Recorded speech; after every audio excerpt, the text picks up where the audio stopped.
Hello everyone, once again welcome back to the channel. दिनैनि गोदान video नोंथांमोन बयखौबो गोसो गोथारै बरायदों। लोगोसे आसा खालामो इसोरनि अननायाव नोंथांमोन बयबो मोजां दं। आङो दिनैनि बे भिडिअनि गेजेरजों नोंथांमोननाव माखासे प्रश्नसो सोंनो नागिरदों।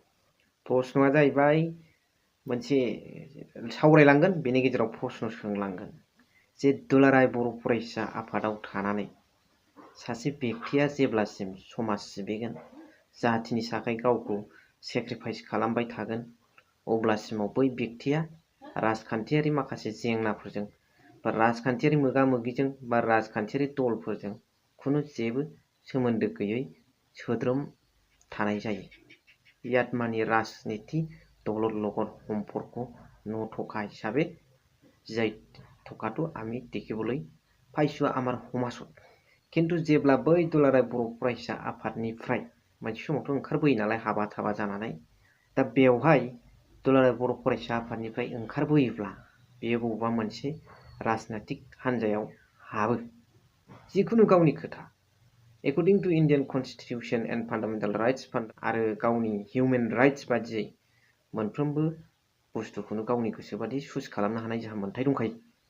हाबायानो जा, राजखान्थि दलानो जा, दिनै बै बेक्तिया फैनानै जुदि नैबे जोंनि रिजनेल पलिटिकेल पार्टिखौनो होनसै आं, बिटिआरनिखौ दुलाराय बर' फरायसा आफादनिफ्राय ओंखारबोनानै बै बेक्तिया जुदि जायखुनु जाया बेक्ति आरो बियो जुदि बिपिएफआव हाबबाय, अब्ला दुलाराय बर' फरायसा आफादा मानो गोख्रों रावजों सोंखारियो?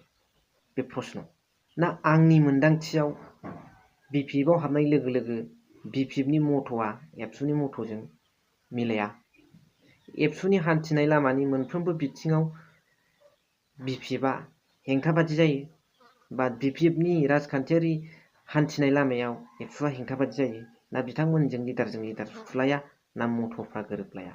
जायनि जाहोनाव जाय बेक्तिया दुलाराय बर' फरायसा आफादनिफ्राय थांदों, बे बेक्तिया बिपिएफआव थाङोब्ला दुलाराय बर' फरायसा आफादखौबो राजखान्थियाथ' राजखान्थियारि बिर'धि दलजों बुंनायखौ होनाखै आं, दुलाराय बर' फरायसा आफादखौ बुंनांगौ जानानै फैयो। मानि थाखाय बुंनांगौ जायो बेनि एन्सारखौ नोंथांमोना होदो, आरो एबसुआ मानो दुलाराय बर' फरायसा आफादनिफ्राय बिपिएफआव हाबफैनायखौ मानो सोंखारिनो गोनां जायो? दा बे एखे सुबुङानो जुदि इउपिपिएलआव हाबनायमोनब्ला ज' खामानि मावलायगौमोन, ज' थांगौमोन, ज' मिटिं गागौमोन। खारना मा? बे आंनि गोसोआव मोनसे सोंथि सिखांफैदों। नोंथांमोन गाइसनिफ्राय आं बेनि फिननायखौ आङो लानो गोसो जादों दिनैनि भिडिअनि गेजेरजों। दा बाथ्राया जाहैबाय, इउपिपिएल दला मोनसे राजनितिक दल, बेहा निजित्थ भाबै मोनसे राजखान्थियारि माखासे गाइडलाइनफोर थायो, राजखान्थियारि माखासे पलिसिसफोर थायो। नैबेयो जाहैबाय दुलाराय बर' फरायसाया मोनसे ससियेल अर्गानाइजेसन। बे ससियेलि माखासे इसुसफोरखौ लानानै सावरायगोन, राजखान्थि फैया बेवहाय। आरो बेयो जोंनि बर' हारिनि नायल' जाल' मोनसेल' बेकबन अर्गानाइजेसन। दा बेवहाय बिथांमोनजों मानो मिलायलायो? बिथांमोना इउपिपिएलनि दैदेनगिरिफोरखौ सोंखारिया, सरकारफोरखौ माने बखिनाय जाया, आरो इउपिपिएलनाबो एबसुखौ बखिया, बरंस' लाफानानैसो खामानि मावो। मिथिं दावथिङावबो जों ज' नुनो मोनो। बे जोंनि बिटिसिनि खोथाखौनो बुंदो। थांनाय 17 बोसोराव हाग्रामा महिलारि बिथाङा जेब्ला सासन खालामदोंमोन, अब्ला एबसुजों बिपिएफजों मिटिं गाजाबलायनायखौ नुनो मोनाखै।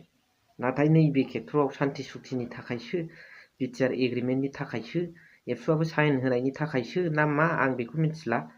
खिन्थु दिनैनि समाव इउपिपिएलजों एबसुजों ज' मिटिं गालायलायनाय, आरो माखासे खोथाफ्रा गारांसेयैनो ओंखारलांनाय, माखासे थांखिफ्रा, आरो जाय खोथाफ्रा आलादा लाइनजों थांबाबो बिथांमोननि थांखिया लास्टआव मोनसेयानो, बेबायदि मोनसे भिजनखौ जों नुहुरो आरो। दा बेफोर मानि थाखाय जागोन?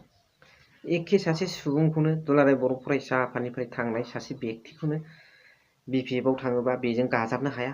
बे एखे सुबुङानो इउपिपिएलआव थाङोब्ला बेजों ज' मिलायनानै खामानि मावफालायनो हायो। जाहोना मा? नोंथांमोना खोन्थाहरब्लानो जाबाय बे भिडिअनि कमेन्ट्स बक्सआव।